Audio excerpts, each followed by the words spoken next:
예, 반갑습니다. 양기대입니다. 다시 한번 인사드리겠습니다. 우리가 김대중 노벨 평화상 기념관에서 이렇게 모인 그 자체만으로 정말 의미가 있다고 생각합니다. 다시 한번 정말 귀한 걸음 해주신 여러분 모두에게 감사의 말씀 드리고,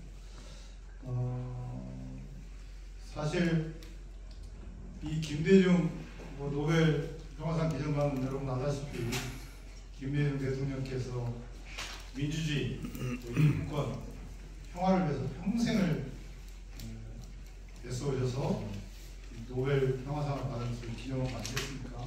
그렇다면 참 저도 정치의 한켠에 있는 사람으로서 부끄럽고 참 스스로 자괴감이 많이 드는 게 오늘 현실이라고 생각합니다.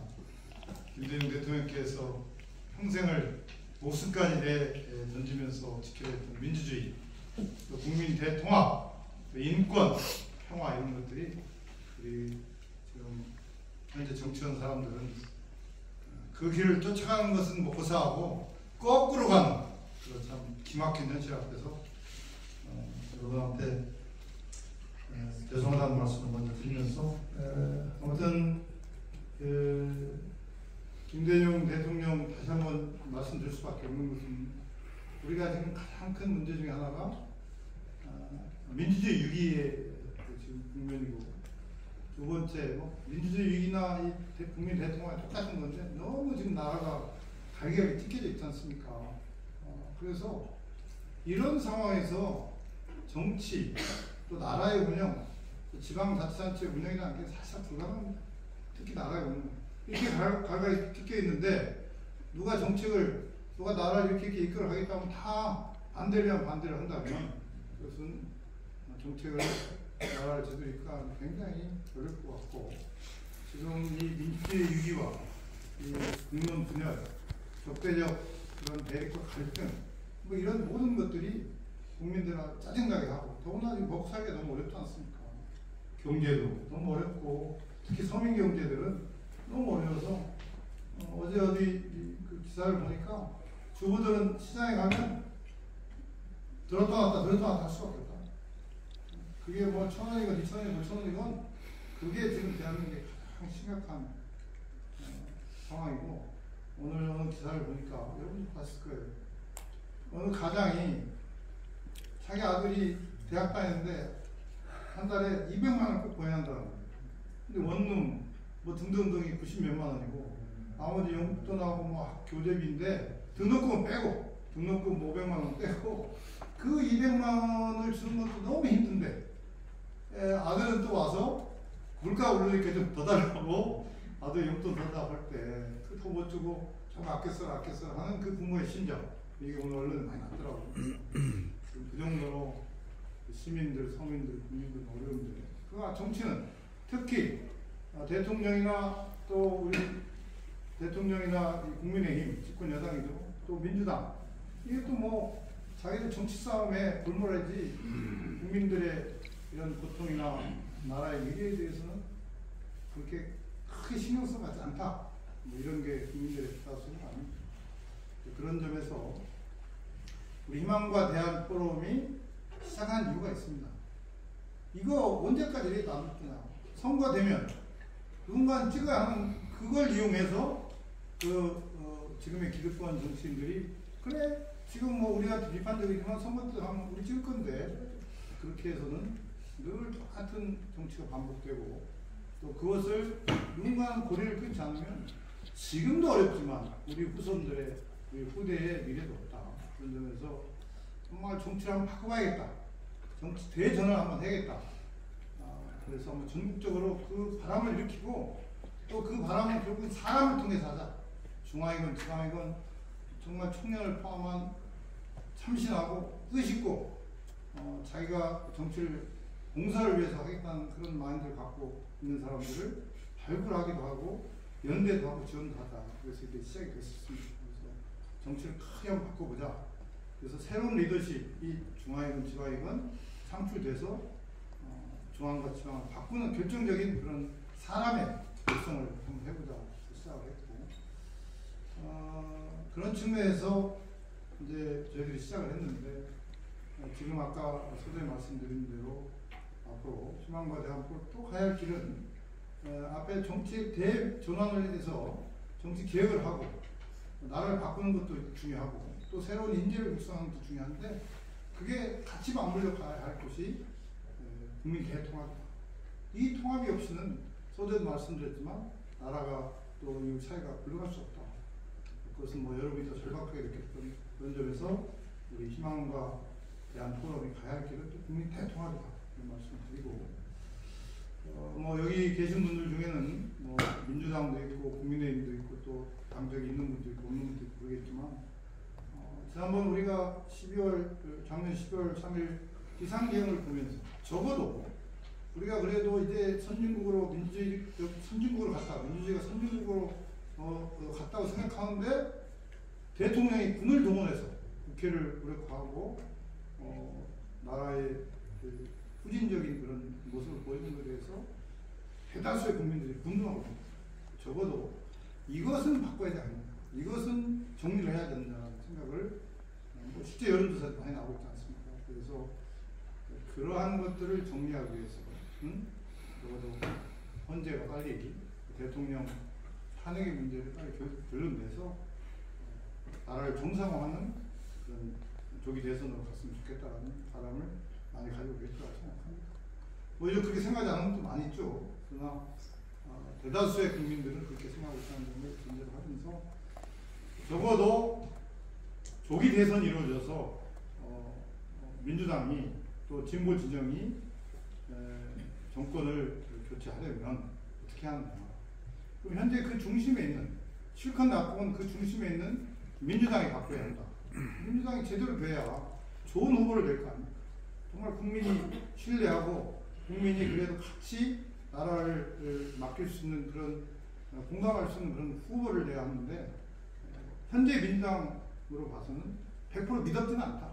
민주당이 좀 했으면 좋겠는데 민주당의 그 대표 이재명 대표나 민주당이 지금 하는 행태 중에 마음에 안 드는 게 있다. 반드시 민주당과 이재명 대표로 정권 교체를 한다는 그런 마음을 갖는 사람이 또 굉장히 줄어들고 있지 않습니까? 그런 점에서 민주당이 바뀌어야 하고 또 민주당이 어떻게 바뀌어야 하냐? 과거 김대중 대통령 민주당, 김대중 대통령도 그 제왕적 총재에 나타났었잖아요. 그래도 70%는 뭐 김대중 대통령과 같이 의견했지만 나머지 30%는 늘 비주류라고 했어요. 때로는 당 운영에 대해서 비판적인 목소리 순서도 하고 또 대통령께서 김대중 대통령 다 드리고 그래서 민주당이 어려운 과정 속에서 계속 민주정당으로서의 좋은 면모로서 국민들의 이 마음속에 좀 각인되어 있지 않습니다. 그러나 지금의 민주당, 저도 뭐 21대 국회의원 해봤지만 지금의 민주당은 어찌 보면 그 안에서의 민주적 토론, 다양성, 또 뭔가를 포용하고 같이 가는 통합, 뭐 이런 게 굉장히 지금 거의 없다시피 할 정도로 일사불란합니다. 그러나 적어도 민주당이 더 크고 더 넓은 민주당이 돼서 더 포용력 있게 그래서 정권 교체를 해서 좋은 정치를 하기 위해서는 이 어려운 나라를 제대로 이끌어가기 위해서는 정당이 바꿔야 하고 또 그 정당이 좋은 대통령 후보를 뽑아야 한다. 그런 점에서 우리 희망과 대한 포럼이 또 우리 회원들과 함께 그런 역할을 좀 하려고 합니다. 누구 특정 개인의 문제가 아니라 민주당 정치가 더 건강해지고 그 건강한 정당의 모습으로 좋은 후보를 내서 국민들한테 좋은 선택을 할 수 있게 하는 것도 우리가 가야 할 길이 아닌가 그렇게 생각하고 지금은 정치적으로 매우 고순한 상황이고 그렇지만 이제 언젠가 조금 차분하게 우리 포럼이 좀 정리도 되고 또 길을 좀 정비해 간다면 이 지방에 있는 아까 청년이나 참신한 정치 지망생들 이런 분들한테 정치 길을 열어주는 또 교육도 하고 같은 그런 여러 가지 토론도 하면서 길을 좀 열어주는 역할을 좀 저기 해볼까 하는 그런 생각을 하고 있습니다.